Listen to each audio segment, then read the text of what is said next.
ओम श्री गणेशाय नमः। आज हम कर रहे हैं श्री शिव महापुराण के विधेश्वर संहिता के 5वें से लेकर 8वें अध्याय तक की कथा का वर्णन, जिसे सुनने से पहले करते हैं भगवत नाम की माला। ओम नमः शिवाय, शिव जी सदा सहाय। ओम नमः शिवाय, शिव जी सदा सहाय। ओम नमः शिवाय, शिव जी सदा सहाय। इस कथा में भगवान शिव के लिंग एवं साकार विग्रह की पूजा के रहस्य तथा महत्व का वर्णन किया गया है। सूत जी कहते हैं, शौनक, जो श्रवण, कीर्तन और मनन इन तीनों साधनों के अनुष्ठान में समर्थ न हो, वह भगवान शंकर के लिंग एवं मूर्ति की स्थापना करके नित्य उसकी पूजा करे तो संसार सागर से पार हो सकता है। वंचना अथवा छल ना करते हुए अपनी शक्ति के अनुसार धन राशि ले जाए और उसे शिवलिंग अथवा शिव मूर्ति की सेवा के लिए अर्पित कर दे। साथ ही निरंतर उस लिंग एवं मूर्ति की पूजा भी करे। उसके लिए भक्ति भाव से मंडप, गोपुर, तीर्थ, मठ एवं क्षेत्र की स्थापना करे तथा उत्सव रचाए। वस्त्र, गंध, पुष्प, धूप, दीप तथा पुआ और शाक आदि व्यंजनों से युक्त भांति भांति के भक्ष्य भोजन अन्न नैवेद्य के रूप में समर्पित करे।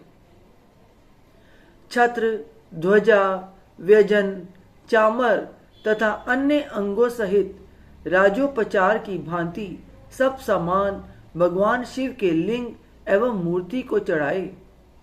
प्रदक्षिणा, नमस्कार तथा यथाशक्ति जप करे।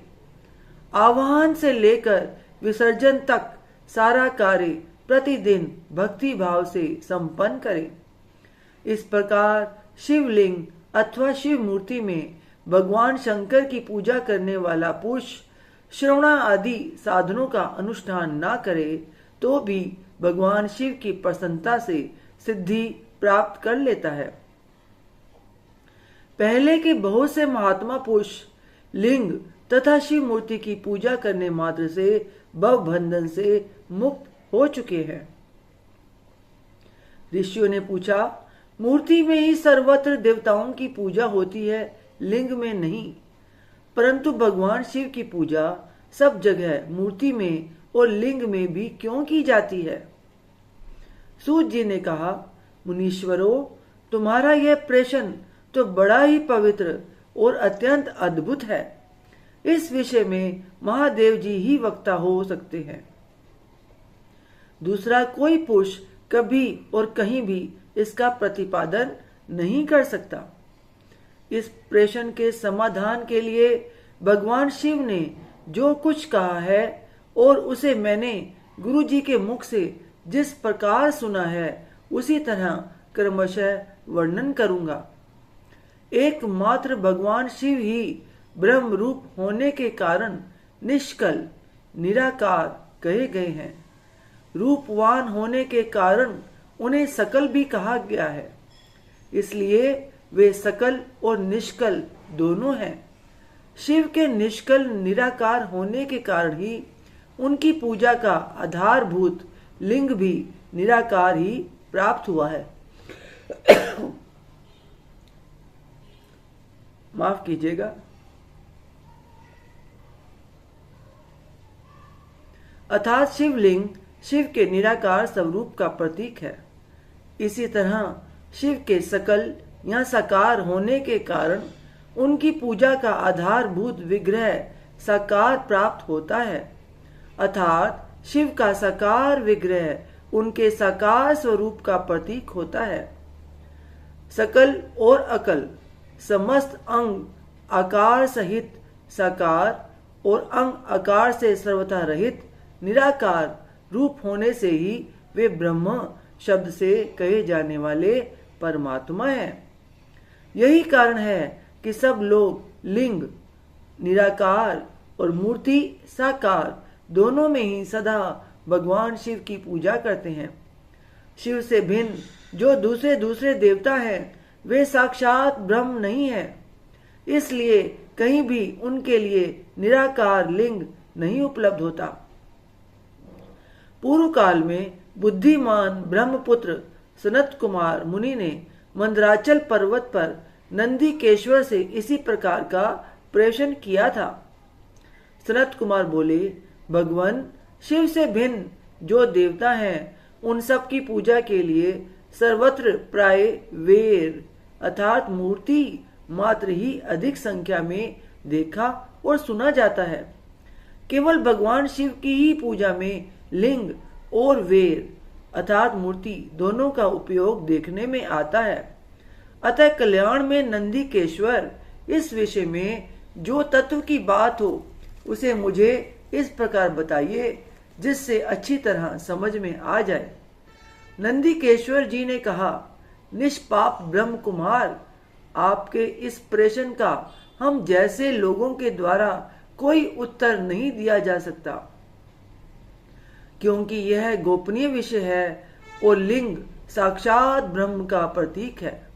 तथापि आप शिव भक्त हैं, इसलिए इस विषय में भगवान शिव ने जो कुछ बताया है उसे ही आपके समक्ष कहता हूं। भगवान शिव ब्रह्म स्वरूप और निष्कल अर्थात निराकार हैं, इसलिए उन्हीं की पूजा में निष्कल लिंग का उपयोग होता है। संपूर्ण वेदों का यही मत है।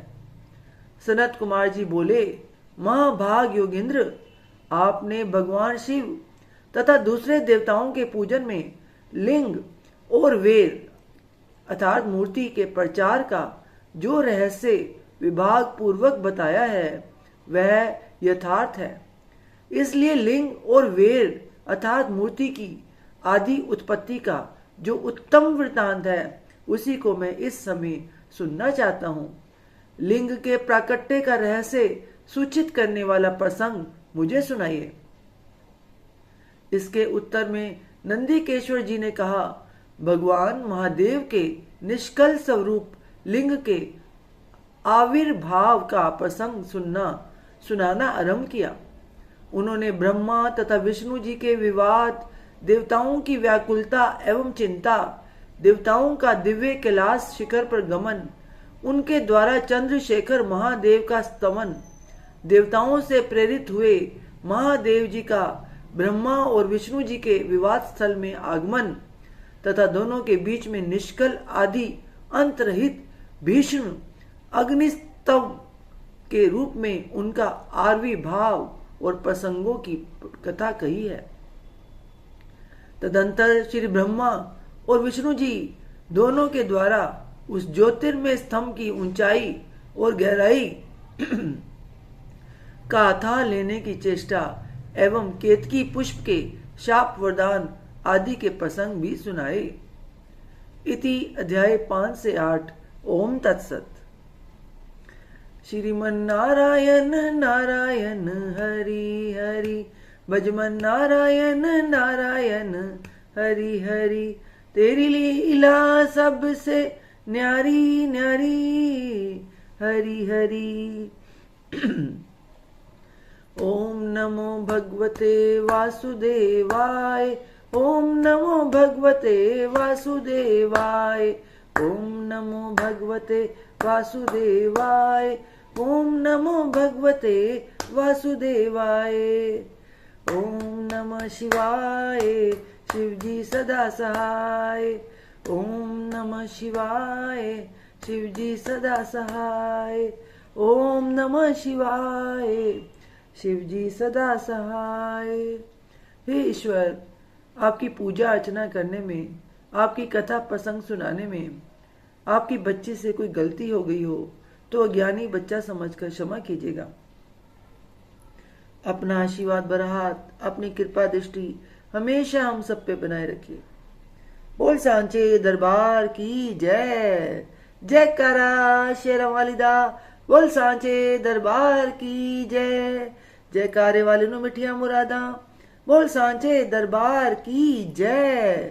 जय माता दी। जय।